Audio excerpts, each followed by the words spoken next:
Hello and welcome to the New Thought Men's Podcast, where we explore what it is to be a healthy spiritual man today. I'm Eamon. It's great to have you with us.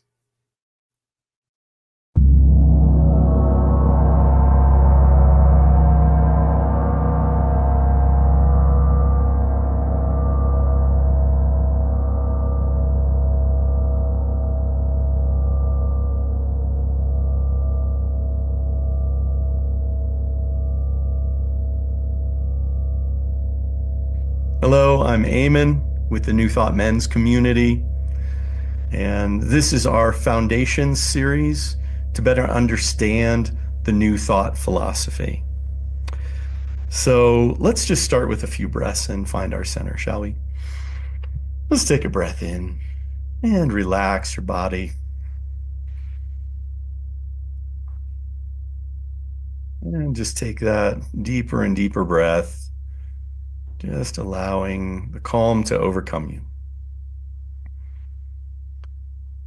The ease, being present in this moment.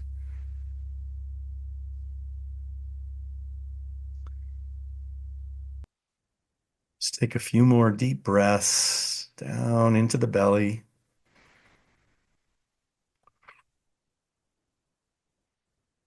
And come back to this moment right here. Welcome. Today's topic is religion and spirituality, the differences. I'd like to start with the definition of both of those. It's always a good place to start, making sure we're all on the same page to a certain extent, anyhow. So religion, the belief in, worship of, or obedience to a god or gods considered to be all-powerful or to have control of human destiny, a formal or institutionalized expression of such belief. Spirituality involves the recognition of a feeling or belief that there is something greater than myself, something more to being human than sensory experience, and that the greater whole of which we are a part is cosmic or divine in nature. So I also love this quote. Religion is the belief in someone else's experience. Spirituality is having your own experience. That's a quote from Deepak Chopra. It's interesting in starting here, and I wanted to start here on a kind of a foundational level of, what is this thing of spirituality? And for me, a part of my background is I was raised Catholic. So for me, it's been helpful to speak to the differences, and some may not relate to this if you were not raised in an organized religion. You might not be able to relate to this as much. But I think it's because there's so many people who are religious that it's important to make the definition between two things, right? So the New Thought spiritual philosophy is a spiritual philosophy. It is not a religion. So for me, it's been helpful to understand the differences between the two, and to name a thing, right? To just like what we just did, the definition of something, understanding something on a deeper level. And I know everyone will have their own perception and preferences and experiences. So these are my own perspectives, my own opinions. I think while a lot of New Thought individuals would agree with probably most of what I'm going to say, not always, not always. Some would disagree, maybe. That's the beauty of this, as we all have the freedom to our own experience and to define it and to make it our own, especially on the spiritual path. So with that disclaimer said, there is another one in that we're talking about groups of people here, like with religion, right? With a group of people, you can't really define and have everyone meet that definition, right? So we're all individuals. so there is a lot of diversity in every experience and every religion and everything. So just to speak to that. And then the last thing is the inner voice, like around spirituality. We speak a lot of the inner voice, like that inner wisdom, that inner understanding. So to be clear, this voice is one of upliftment, encouragement, illumination, and wisdom. The higher self would never have us harm ourselves or another. If a voice within you is saying that, then you probably need to seek some professional help. Go into the light. So, with that said, those disclaimers said, um, let's talk a little bit kind of about the differences. So, religion is an external search, right? It's an external search for the divine. Whereas spirituality is more of an internal seeking, an internal search for the divine. Religion is about being a follower. Spirituality is about being a seeker. Faith, uh, a determined, a known path is religion, and choice, and the unique journey of the individual is spirituality. So, in the history of it, anyhow, religion is designed for control over, right? Or power over others, power over people. It's designed to support, or some would say even manipulate followers. Um, and it requires this mediary, a priest, a rabbi, imam, um, in some way, someone that you have to go to have the spiritual truth or God's truth translated to you. Now, spirituality is very different because um, it is about evolution. It is aligned with science.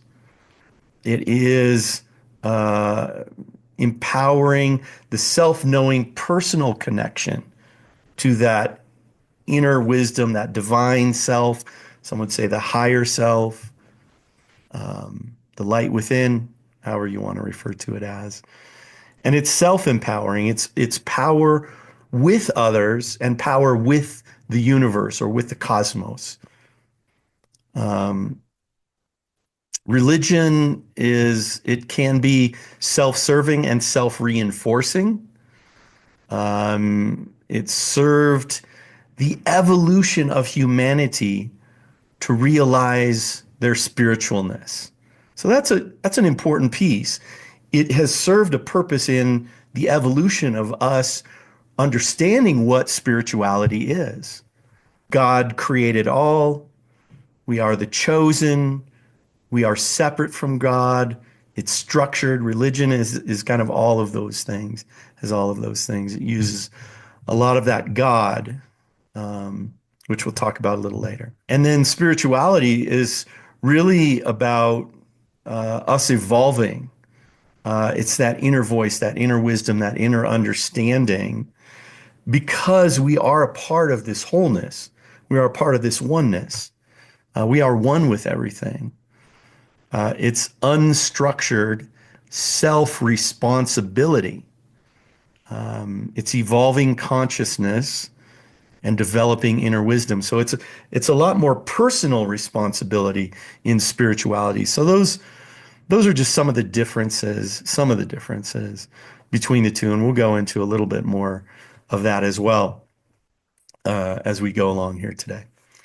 I want to just put some statistics out there. So back in the early 1970s, 90% of U.S. citizens, I'm sorry, this is U.S. citizens, but I'm sure there is at least somewhat of a correlation, probably less, identified as Christian throughout the world, of course, or religious, one might say.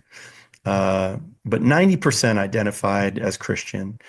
And nowadays, it's below 60% who identify as Christian in the United States. So in that time frame, It's dropped one third and continues to move in that direction. Since the 90s, 5% of people uh, ascribe to being religiously unaffiliated. And today that number is over 30% that would say they are unaffiliated, religiously unaffiliated. So those are just kind of some statistics as to, the way things are going.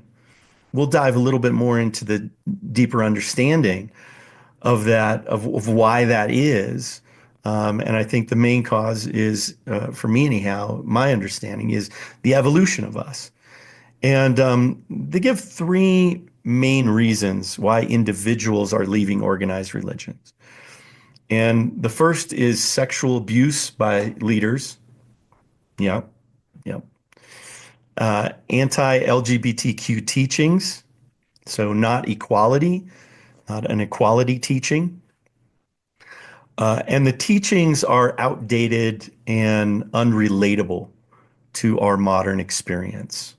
And it makes sense. We're moving into this evolution. I think for me, in studying religion as a minister in the New Thought tradition, being trained and schooled in this philosophy, we looked at religion and especially the Bible and Christianity, Islam, Judaism, and many other religions in their historical context. And I think this is important, like, because people will quote the Bible, people will act as if this is 100% pertinent to modern days when we can find, tons and tons of quotes that are completely outdated, that have no bearing on our modern life. So it's very pick and choose. And the specific Bible that we looked at was more of a historical and an intellectual perspective on the Bible. And it really focused on what were the truths, because we know the Bible was written, at least 300 years after the death of Jesus. Not to mention the Judaic Bible, which is everything before that. And so it's like, I mean, I always like to say this joke. Like, I mean, how much can you trust like 12 fishermen to tell the story without exaggerating a little bit every time? um, and imagine that amplified over 300 years while it was an oral tradition, before it was actually written down and before they understood and expressed it. And of course, I'm sure some things were written down, but it was officially written down into a Bible. The Council of Nicaea is one of those things of uh,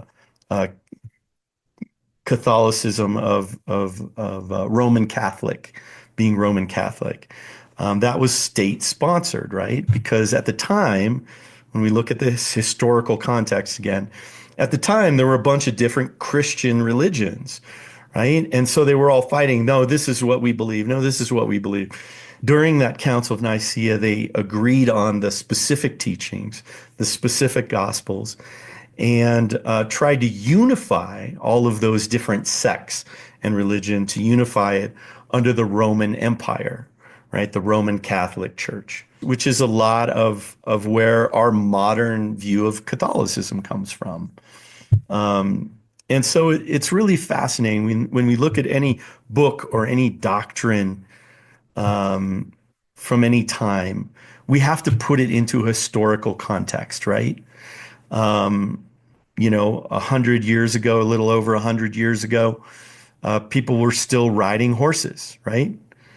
There was no such thing as cars. And now 100 and whatever, 120 years later, we all have automobiles. So there's some context to that, but we still call it horsepower, right? An engine is notified or is notified by horsepower, is denoted by horsepower, how many horses it would take.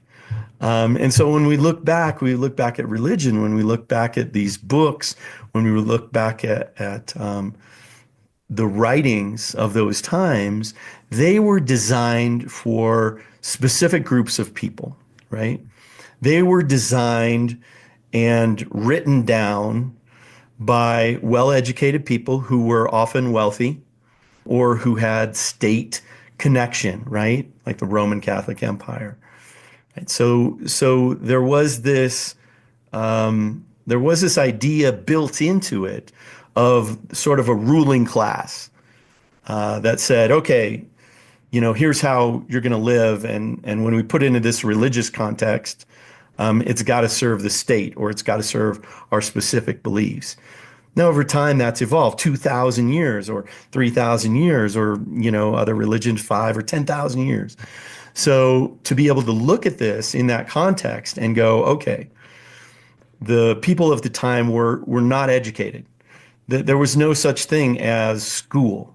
There was no such thing as an educational department. Sure, the really wealthy were, those that could afford it, those that were in the upper class, those that were in that ruling class could have all that stuff, and that's why they became priests. That's why they became warriors. That's why they became leaders, to maintain that power on some level, right? And so it couldn't help but infiltrate into religion. It just couldn't help it. And so when we look at religion, the intention, whatever the intention was, control or betterment, right? Hey, don't kill each other. Don't sleep with your neighbor's wife. Don't don't steal from others. These pretty foundational ideas that were revolutionary ideas, maybe to a certain extent at the time. That might be over dramatized, because I believe there is a self-knowing or self-awareness. But, if left to our own devices, if we don't challenge our understanding of the world, which if you're not educated, you're not going to know to do that even, right? To challenge the beliefs or the understanding, then of course these are laws. And especially if they're then told to you at a young age, like myself, growing up in Catholicism, being indoctrinated into this religion and saying, yes, um, if you sin, you're going to go to hell. We'll come back around to that one. But all of these things that, our parents or the government at the time, the religions of the time would be like, yes, this is how to live a good life, and this is how to go to heaven, right? Oh, yeah, I think I want to go to heaven versus going to hell, right? That sounds horrible. Eternal damnation. Hmm. And so I really can appreciate the evolution of this. And of course, we're speaking specifically around Christianity, but all the religions have this to a certain degree or another. By the way, the idea of hell and the idea of an end time were given to us by the Zoroastrians. Um, they had that idea, and all of the Abrahamic religions, Judaism, Christianity, and I'm sorry, Islam, are all based on that, right? So they all took that on and said, "Oh yeah, that's a good idea." Idea of hell, idea of end times. If you aren't with us, then you're against us. Sure, we want to get as many people on our team as possible. And so the religion used things. Now, to what degree, I don't know. Who knows? I'm sure there were some that were more nefarious in using power and money to their own advantage, right? As always. And then there were some who were good natured, who were like, I'm here to save souls, right? Genuine person saving souls, to the ignorant masses, which we still see today. We see all of this today in religion. it's fascinating because when we look at religion in its historical context and its evolution over time of literally taking over other religions, taking over certainly pagans and the pagan religions, so the goddess religions. Um, I mean, Mary Magdalene and Mother Mary, the mother of Jesus, was used as the divine goddess for a long time to integrate and over lifetimes, over generations, were brought into the church by saying, "Oh yes, the goddess is here. Look, oh, a statue of Mary, or the God. Here he is. Here he is, Jesus." And so, you know, whether high-minded or low-minded, um, maybe some of both, I'm sure. Over time, religion was about gathering followers and gathering influence and um, um, gathering power to a certain extent, which, obviously in uh, with the Christianity and the dark times, right, where people were literally killed over being called witches, and science wasn't a thing yet. And some even say millions of people were killed during that time. The Crusades and all of the wars that have been fought in the name of God, right? In the name of a God, their God. Our God's better than your God. We see this still going on today, you know, in the Middle East. I mean, we look at the upset between Jews, Islam, and Christianity, and there's one holy place that they all share. Oh my God, there's a recipe for disaster, right? And these are all religions that came up in the same Judaic traditions, right? In the same Judaic ways, that have now split and that are now fighting. I mean, you can say the fighting in the Middle East is over one thing or another, but on a fundamental level, I believe, anyhow, is my opinion, might not be right, but on a fundamental level, it's still our God is better than your God. Our God is the right God, on some level. I still believe they're fighting that. So when we look at this religion in its historical context and what it's done and the devastation that it's done and the good that it's done, which it has done good too, it has helped us evolve as a humanity to a place of laws, right? So now it's not just religion that says, okay, don't kill, don't steal, uh, don't sleep with someone who's not uh, yours to sleep with, who's somebody else's a person. Laws have taken over this place of religion, and so we have switched to this in our modern society, a way of law. And that has helped us grow and understand, oh, okay, we don't want to do these things because they're not only they're bad, but they're harmful, right? We'd have to go to jail. There is penalty associated with punishment associated with that, as if, the threat of damnation in hell wasn't enough. Um, so I think to understand this in this perspective, religion and its historical context is really important. And back to the studying that I did, most of what the scholars said that they think Jesus would have actually said is the parables, is very simple things. Love one another. Now, in New Thought, we call that the golden thread of truth through all paths, right? What are these things? Oh, do we all believe in love? Do we all believe in being good? Do we all believe in helping each other? Do we all believe in in being kind and being a good individual because it's self-evident. When we're a good individual, we get to feel good about ourselves, right? Oh, I'm helping humanity. I'm of service to others. I am benefiting my society and my community by being a good person.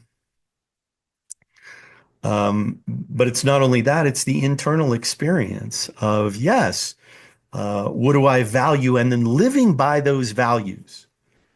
I'd say we're moving more into the spirituality and modern day philosophy, modern day perspective of what do I value and how do I live by that? And that's more spirituality. It does require a lot of personal exploration. It does require us to look into what do I believe? What do I value? What is important to me? What do I believe I am here for? You know, like the Stoics, the ancient Stoics, uh, who am I and what am I here for? Like those foundational ideas of what am I here for? Who am I? Like what am I really about? And exploring the deeper nature of who we are and looking at that. Whereas in religion, it's like this is what we value. This is how we act. This is what we do. This is what we don't do. It's it's very set in its ways, right? This is right. This is wrong. Black and white thinking, right? Whereas spirituality is all shades of gray, right? You have to choose. And, you know, back to the disclaimer, you know, we never harm, we never want to harm ourselves or another. In fact, we want to be a beneficial presence, right? That's to be of service, be a beneficial presence to our family, our community, our business, you know, our country and our world. So I think it is this push, this movement back to what we were kind of talking about in some of these sort of the statistics, right? Of why are people leaving religion? Because we do have laws these days. We do have the fundamental ideals of goodness, and we try and live by them. Now, you know, I'm not going to go into um, people with power and money don't necessarily need to ascribe to those. I think there's plenty of instances for you to explore that on yourself. Maybe we'll do another video on that as well, but at some point in time down the road. Um, but in general, that's I think what justice and what our idea of the modern courts and modern laws do is to protect us as individuals, protect us as community, and to help us live in a good way, to help us live in a beneficial way to our society, to our community, and to our loved ones. So I think spirituality really calls for us to do that and explore that on the inner level, not just because, oh, I don't want to get arrested. I would kill somebody, but I don't want to get arrested, you know? But why would I not want to? Why do I value life? Why do I value others? You know, and so we explore these kinds of questions in modern spirituality and modern philosophy, in our modern understanding of the world, trying to make sense of it from a modern perspective, from living in this age of technology, living in this age of being so far removed from the religion and historical context in which it was originally birthed and flourished because there was a need.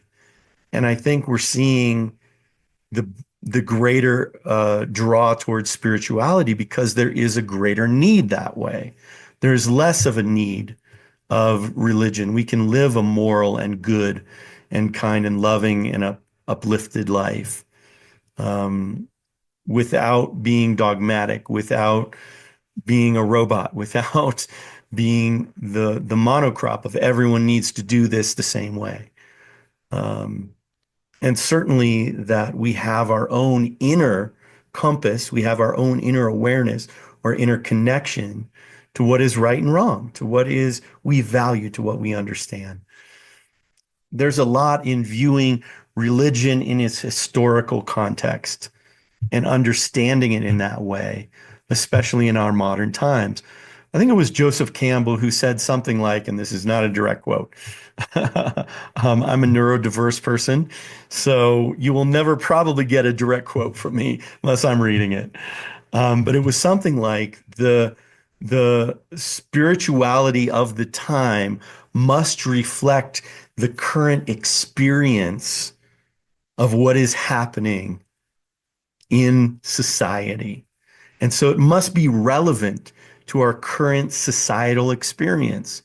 Of course, there's going to be things that we can take, the metaphoric understanding of the Bible, metaphoric understanding of texts and religion can be a huge benefit to us, can be a huge support in helping guide those values, that understanding, that wisdom, that truth. I'm not saying throw out, everything because there's deep truth and deep wisdom in that. Um, you know, in our own path, the New Thought traditions, we are very metaphysical. We are very mystical. We have looked through those threads of truth through all faith paths and religions throughout time to really understand, yes, what are those fundamental things that are aligned? What are those fundamental things that we all can agree on? That we all can say, yes, oh, love? Yeah, it's probably better to love than hate. When we're in a state of hate, we're in a state of fear typically. That's this reptilian brain back here. That's the caveman. I've got a bigger club. But when we move into the prefrontal cortex here, or when we move into this area, the pineal gland, which represents the third eye, the inner part of the third eye, or the spiritual seeing, as some would say, and I would, um, then then we have a very different experience when we're coming from fear, or we're coming from conscious thought, or we're coming from spiritual perspective, or divine perspective, or a uplifted perspective. Now, I think spirituality in our modern context, I am more likely to use language like the divine spirit, the universal life force, the universal intelligence, instead of the God term. So let's go into that just a little bit. I think for me, growing up religious, being raised religious, was difficult. My idea of God is very much the Catholic one of God having the hand come down from the Sistine Chapel and the guy looking up, oh yes, bless me. That he was kind of this old bearded white guy on a cloud who was keeping track of the rights and the wrongs. It sounds too much like Santa Claus to me, or maybe Santa Claus sounds like God, the version of God, more likely. But for me, that's a petty God. That's a God of smallness. That's a God of I'm keeping track of you because I can't trust you. No, I created you, but I'm still taking notes, because you have free will. Naughty, naughty, nice, naughty. um, and the very idea that a God would send someone, a believer or not, anyone, to a place of a fiery doom with their eternal soul is insane. It sounds crazy to me. It sounds the opposite of what God means. All this judgment, all this right and wrong, all this good. Yeah, no. And so the idea of God is such a broad spectrum thing and so individual to everyone who uses it and to those who don't want to use it, that it's well, it has personal meaning. I think it's hard to speak in those terms. For me, I don't use the word God in my community. I just don't. I don't relate to it. It doesn't evoke this greater experience and understanding of what it is. I mean, the moment we try and define and squish it down into this little box of this is what God is, it's become lessened. It's become small. It's become human size, right? And of course, it looks like humans and it acts like humans and it's fallible like humans on some level, even though it's omniscient, right? Um, which is kind of silly. So for me, what I had to do in my own practice is I had to get an abstract idea of what this universal intelligence is, what this infinite oneness or connectedness, this experience of wholeness is, um, that people, I think, seek.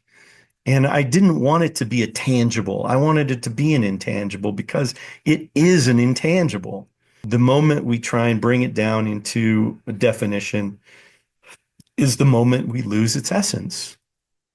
That's why I love referring to it as the cosmos, as the everything, everything. Um, the cosmos is great because it goes from atoms, which everything is created of atoms, right? 7 octillion atoms or create this body. Um, maybe a few more. I had a big lunch, so 7 octillion plus. um, Humor is definitely a thing that I have needed to cultivate on this spiritual journey.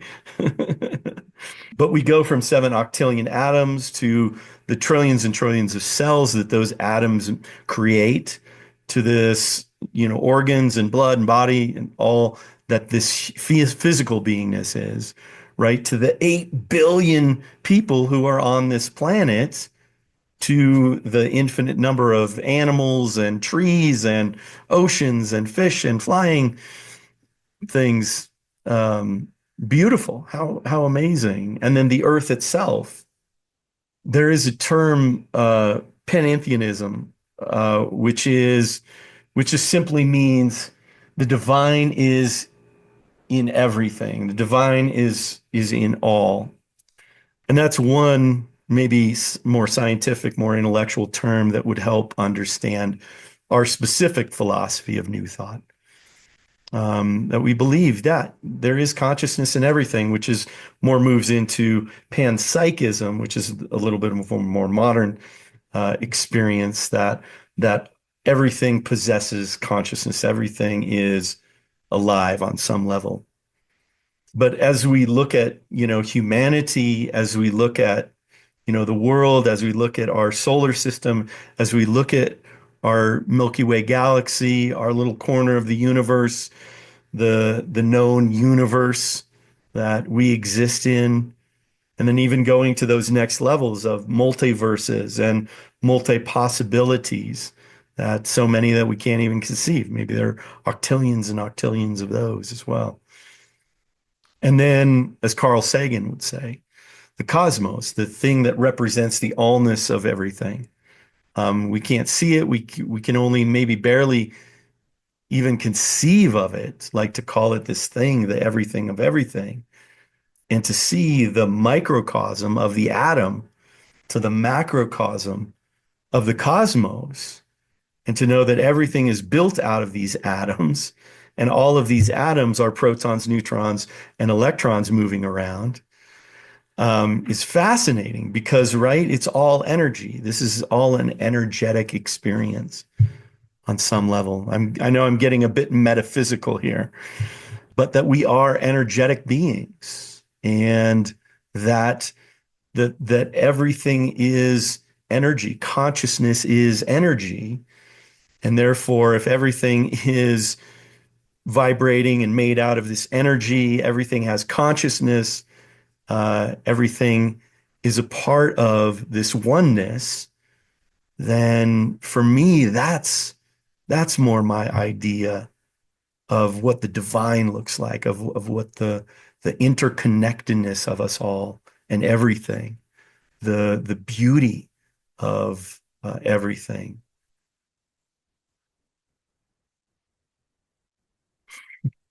That's a pretty big idea. So, uh, and that's what, for me, finding this completely abstract experience that was so far beyond my mind to even conceive of, even though we can name it and call it a thing, but it's like, what? The cosmos? What? How would I even begin to understand how big that is? Um, and so I think for me, it's a way better definition. Um, it's a way better understanding and relationship to this universal consciousness, this divine life, this oneness, this interconnectedness between all things. And we do believe that we're all connected. We do believe in oneness, and we do believe that we're whole. Much like, the ocean. The ocean represents everything, and we are just a drop in that ocean, right? As a human being, just a drop of water in that infinite ocean. We are still that ocean. We are still have salt water. We still have, everything that is a part of that ocean within that drop. And everything within that drop is a part of that ocean. It's not the entirety of that ocean. So we don't want to be egotistical about it and be like, I am God, even though we are God, right? We are that divine. We are that experience, but we don't want to overinflate ourselves. I'm just as important as the next drop of water and the next drop of water and the next drop of water that all combined make up this ocean of everything. I love to think of it in this context, and it's really helped me grow out of this notion of the smallness of God and grow into this understanding of this magnificent, infinite expression of which I am a part of. And I am a beautiful part of. I am a unique expression. We're all different. We're not monocropped here. We're not simply reproductions of each other, right? Even though on some level we're created from that DNA, but it's all just moves slightly and changes slightly with each and everything so that nothing is the same. No one is the same. No one in the history of history is the same, right? Even twins growing up in the exact same conditions, the exact same everything, as if you could do that. It's not possible for us to be the same. We are unique. We are diverse. This is the beauty of it. This is the beauty that I find in nature. That nature, the wisdom of nature, that speaks to me and to us, I think. It does nothing the same. Even a tree, where it puts branches, different kinds of trees, flowers, every different kind of flower. Even you choose the same flower over and over and over again. It's still got one minus one petal plus one leaf, grew a little bit more, grew a little bit less. It's where it was planted, where it was nurtured. It had more rain, it had less, all of these factors of nature nurture. And it's both. We all are our unique selves. We all get to be that unique experience. And so, as that, we are a unique expression of the divine because it doesn't want to do the same thing over and over again. It wants to experience the diversity of life. Uh, Infinite diversity in infinite combinations. one of my favorite Vulcan quotes. Infinite diversity in infinite combinations. So, I think there are a few more things that I'd like to talk about. I think going back to the self-destruction in religion. So in Zoroastrianism, they brought in a piece or gave a piece to religion, modern religions, that was about fulfilling a prophecy, right? About the destruction of the earth or the destruction of humanity, and that there was an end time. There was a completion, and then we're done.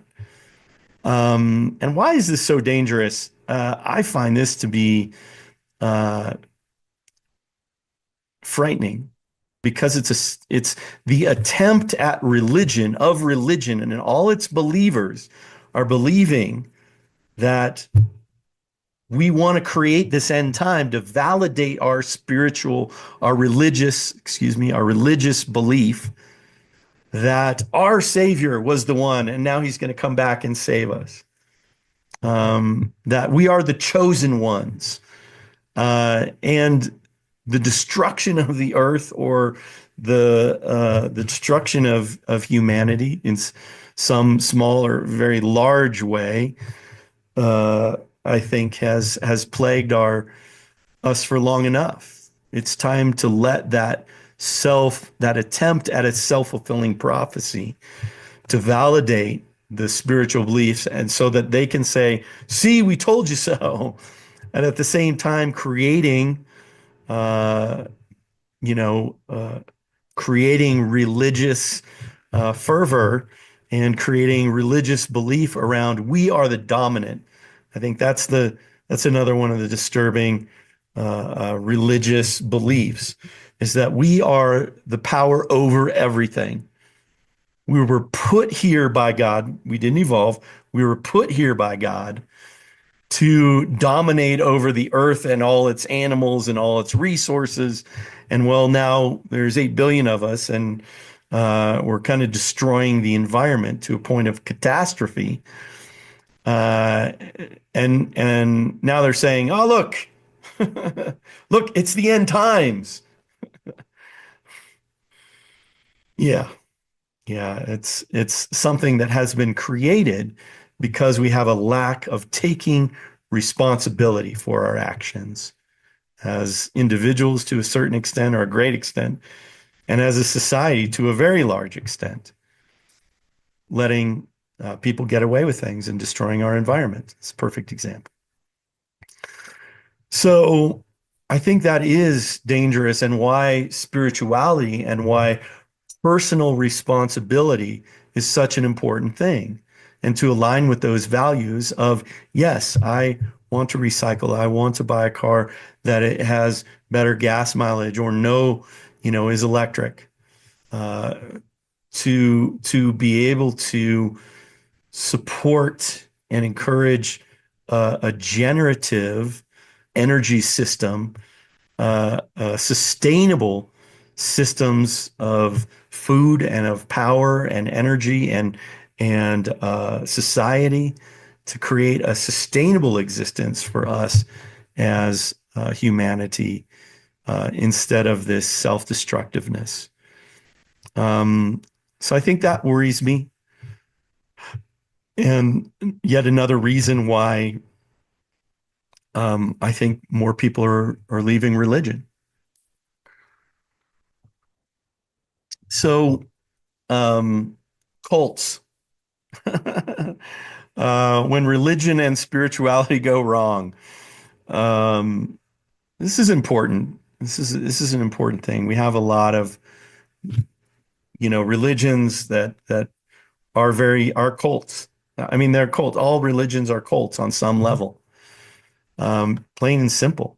Anytime you're forcing a group of people to believe exactly the same thing, without science, without logic, without understanding, and I know there's uh, a certain thing that faith plays in spirituality as well as religion.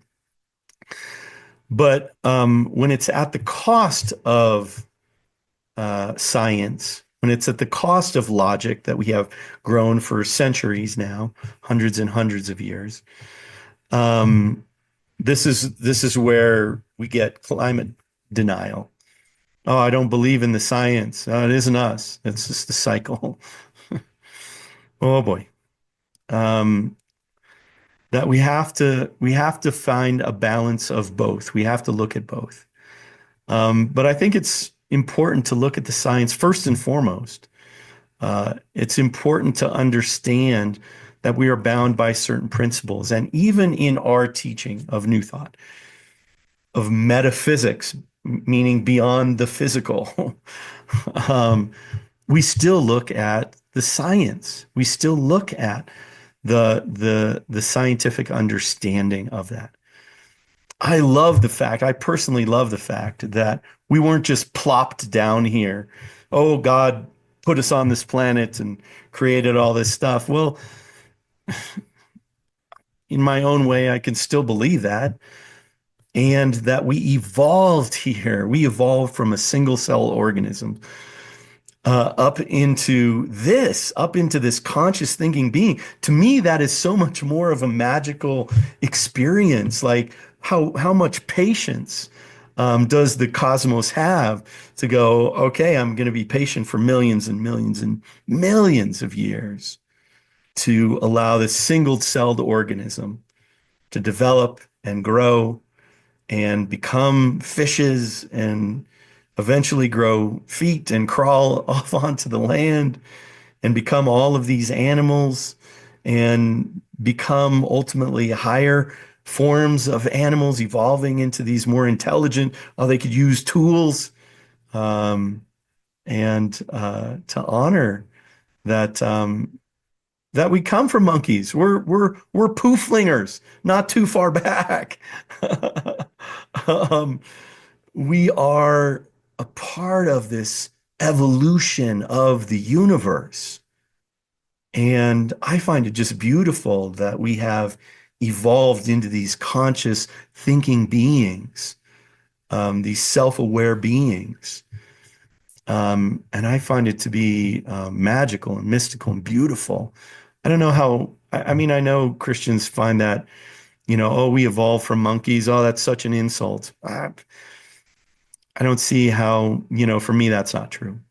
And everybody gets to have their own belief. I'm not saying my way is the only way for sure. Everybody gets to have their own belief in a free society. But I think the fascinating and interesting part is that I love science. I am so grateful that science is a part of my spiritual path and spiritual journey. That we have evolved this thing of testing and trying over and over and over again.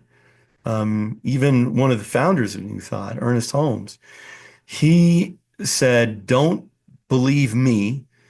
This is around his process of treatment or affirmative prayer or affirmative healing. Don't believe me. Try it for yourself and see what works for you. And maybe it doesn't. And if this isn't your path, bless you on your journey. Find your path. But if it is, um, and if you find that truth within it, um, then welcome home. I just love that. I love that because the book that he wrote is called The Science of Mind and Spirit Philosophy. He's one of many New Thought authors, um, and just an incredible spiritual guy who was seeking this greater understanding and this greater illumination. We'll talk more in the history of New Thought. We'll speak a lot more on that, do another video on it. But I think spirituality, going back to cults and spirituality, there are so many gurus out there. There are so many people who have wisdom that would put themselves up and above. And I think the good litmus test for what is this a cult or not? Is the philosophy to empower you, or is the philosophy to empower the philosophy or the leader? Um, I love this about our New Thought philosophy. It is 100% about empowering you as the individual. You as you are the expert. Who else could be the expert on you but you? And I know there are things that we hide from ourselves, right? Our biases and our unconsciousness. And sometimes it's helpful to have teachers, to help have people in our community. That's the one thing, great thing about this philosophy is, and the one thing, great thing about religion, it's community. Um, and so for me, knowing that I get the best of both worlds, that I get to be and have my own path of spiritual path and journey that I'll have to tell you about some other time because it's a far too long and meandery story. Um, but uh, it is this beautiful path that we get to choose. The beliefs that this works for me and working on our understanding, our self realization, our intuition, our personal wisdom, and our divine wisdom connecting to the infinite. I think it's important these days to really look realistically and logically and scientifically about what is this spirituality about? You know, what is this teacher about? What is this religion about? What is this guru about? What is the authority figure about? The all-knowing one. And the truth is we're all the all-knowing one. I think due to a lot of factors, we're trained into being like, oh, I don't know. The teacher knows the answer. Or if I study enough, I'll know the answer, but the teacher ultimately knows the answer. The boss knows how to do it right. The uh, the CEO knows better than anyone. Which, in some cases, maybe about specific things. Um, but we're seeing ramifications of that these days, of giving power away to others, and be real with yourself about when you're giving your power away, and when someone is supporting you in being empowered. Talked about a lot of things in here, religion and spirituality. Um, I have loved my spiritual path. I probably left the Catholic Church at, I don't know, age 10 or 12, something like that. I checked out from it. I wasn't able to leave it until about 18 when I got out of my parents' house. Um, because they were indoctrinated into it their whole lives. Schools were all Catholic schools. Anytime someone wants to educate you on those levels, it's about power over and control over.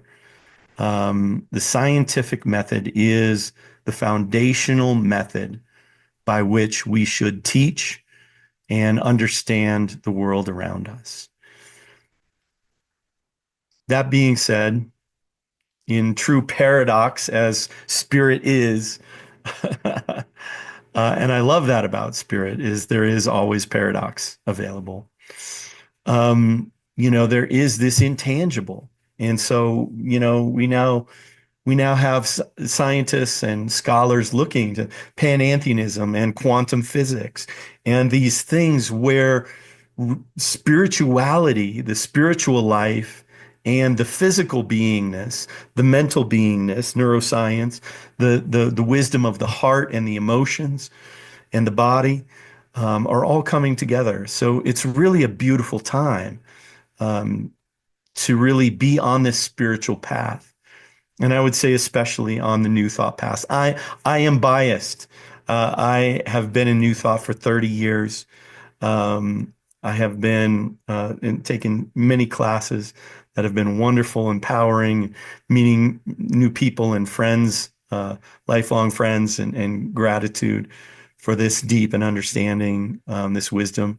We'll do another video just on the history of and what is New Thought coming up shortly. So Stay tuned for that. But this is the evolution. We are moving into this philosophy that seeks to bring it all together because without a spiritual evolution or maybe revolution on some level, I don't know that we survive as a humanity. I don't know that we survive. Maybe we do. Probably we do in some form or another. But it's more than that. We want to thrive.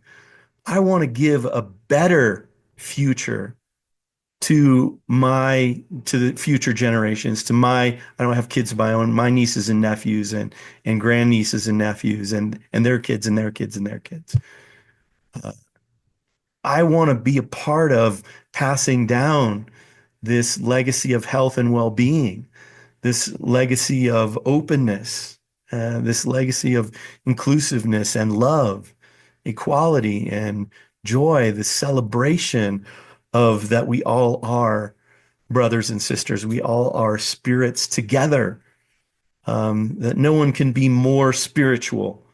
No one can be less spiritual. You can't be 99% spiritual. You can't be 101% spiritual. We are pure spirit, going back to that, panentheism, that all-encompassing consciousness, the atoms, the energy that we are. That is all that conscious experience of life. In conclusion, I just want to say, I'm grateful for all of it. Like all of this is a part of our story of evolution into who we're becoming. The story of us as a people, the story of us as a planet. This amazing experience and rare experience. Even though I think they're probably statistically, right? Carl Sagan says, billions and billions of planets that have had evolutions of higher intelligence in some forms or another. How beautiful is that? That the universe is filled with planets, with conscious thinking beings, similar or maybe completely different than us.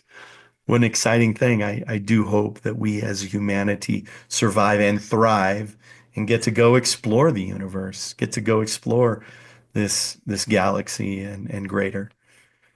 How exciting. And I believe that that is predicated on our spiritual evolution, in the maturing of us as spiritual beings and maturing of us into the spiritual context and importance that we are here for. I guess I'm not saying dump religion today and get out of there unless you're feeling that, unless that's your reality, unless maybe you can relate to this. Because it serves a purpose. I think there was a wise person who once said, don't take something away from someone in the hopes that it can be replaced with a higher version of that. That's not how we work. We as human beings, we evolve, right? Even religion has evolved. We look at the evolution of it. And it's a beautiful thing. It's a wonderful thing. We as beings will hopefully continue to evolve. I love it. And it is that evolution that pushes us and drives us and allows us to be more aware of ourselves and the world around us and the cosmos as well. So I hope you enjoyed this conversation here today. It's a lot of information, and hopefully my neurodiversity wasn't too squirrel for you. But let's just in closing, let's just take a few breaths. Just truly appreciating this time together. Thank you. Thank you for taking the time. Thank you for being willing to explore.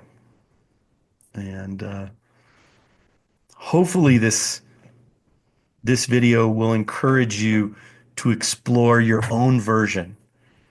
I'm not saying my version is right, my experience is right. I'm saying I hope this inspires you to want to explore for yourself. Explore, maybe it's religion for you, maybe it's spirituality, maybe it's your inner world, maybe it's philosophy, maybe it's something else. Um, so it's beneficial for you and those around you and the rest of humanity. Go for it. So with a breath, as we close this up. Thank you. That wraps us up for today. Glad you were here. I hope you enjoyed this interview from the New Thought Men's podcast. For instant access to all podcast interviews, talks from our summit, men's groups, and so much more, join us at newthoughtmens.community. Thanks so much for being with us today. There's more to come, so stay tuned in.